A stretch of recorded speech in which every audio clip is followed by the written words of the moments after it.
Good morning. Well, it's not morning anymore. Good afternoon, PHHE 601. Today's date is November 7th, and I'm posting a weekly announcement for you. Um, so, as we discussed last week, this is kind of a heavier week for you, to be expected as we move through just an 8-week course. So, I think quiz 2 hopefully will be even better than quiz 1. Overall scores on quiz 1 were good, but typically students, get a little more acclimated to the format and maybe the nerves die down for the second week. And I'm sorry, for the second quiz, and just tends to go a little bit more smoothly. So quiz 2 will be open until Sunday evening, and quiz 2 covers lessons 4, 5, and 6. So you don't need to worry about studying back through everything. Focus on lessons 4, 5, and 6 as noted in your syllabus. The PowerPoint presentation, which is of course on the same topic as what your issue brief will be, should be submitted in a discussion board. And this is so that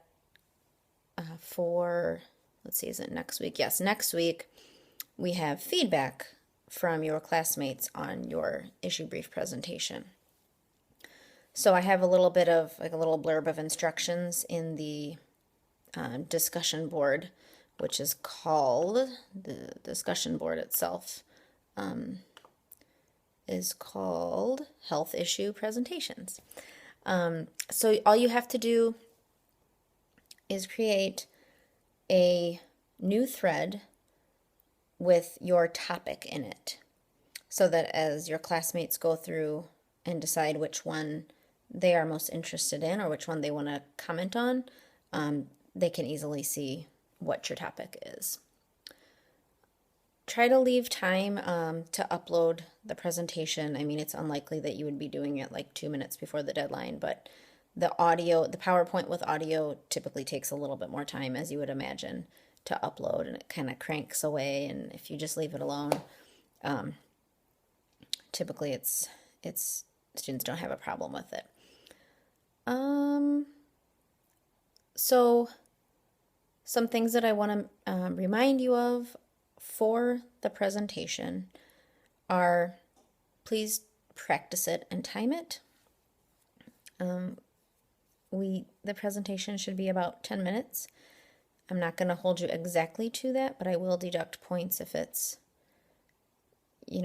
several minutes or more above or below.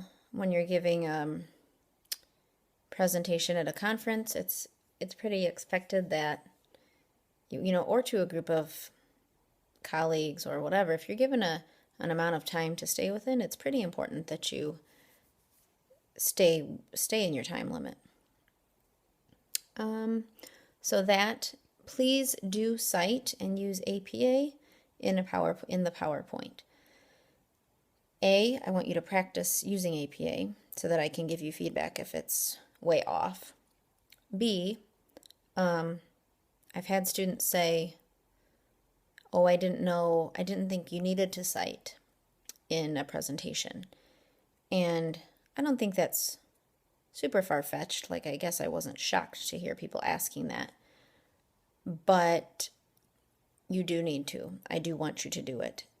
I've always been taught that it was required, and even if maybe it's not in some fields, I want you to do it for this class, for this purpose. As I mentioned last week, you should think about your problem and your solution. And I looked over the changes that many of you made. Some of you did not go back like I asked and make any updates to your topic.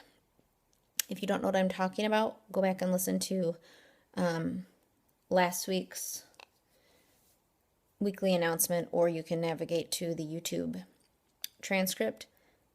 If it's faster, and you can, then you'll know what I'm talking about. But for those of you who I could tell updated your topic in the wiki, much improved. I can tell that you're thinking more about the issue in terms of exactly the problem and then a potential solution.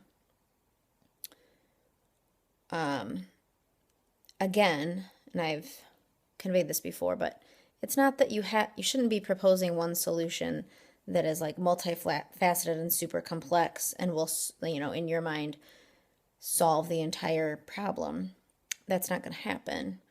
Any issues that are substantial enough to be national health issues are multifaceted and do require a multi-pronged approach to solve, but we want to propose one change, one solution that will move the cause in the direction that it should be going.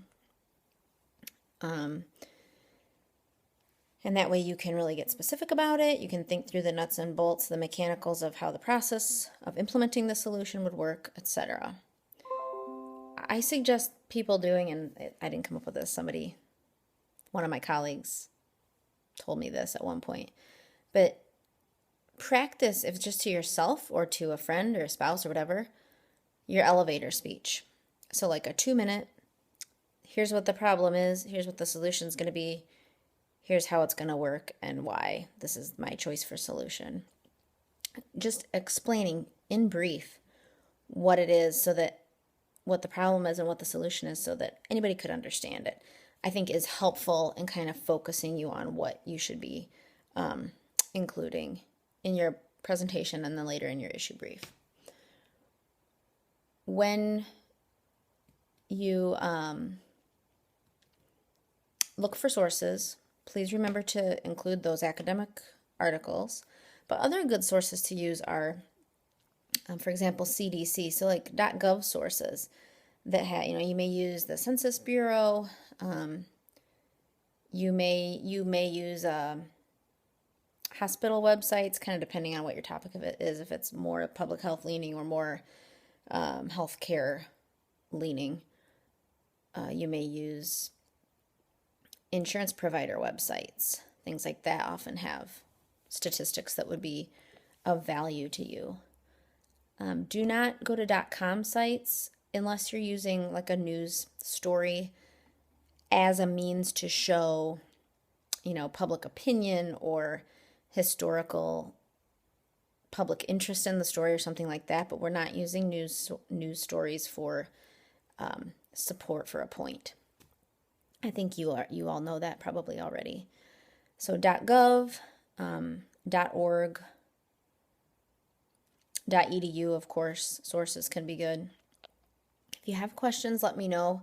That's just a little bit more guidance to point you in the right direction. Do this sooner rather than later. I know that's easier said than done when many of you are quite busy with jobs and families and other things. Completely get that. Unfortunately, when we're in the 8-week format, we really don't have a choice but to push ahead and accomplish what we need to accomplish. I think that's all I want to say for now. Oh, what I was going to say was try not to wait till the last minute. If the earlier you can get these posted, the better. I would ask that you wait for posting any responses until next week, starting on Monday. So let's not be doing our feedback for next week's assignment until next week. Thank you so much. Please shoot me an email with any questions.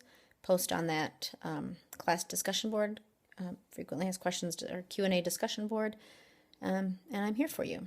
If you're just feeling any general uncertainty or want to talk through anything, I'm here for that as well. Office hours Friday morning 9 to 12 on Google Hangouts, at which time we can also talk via phone.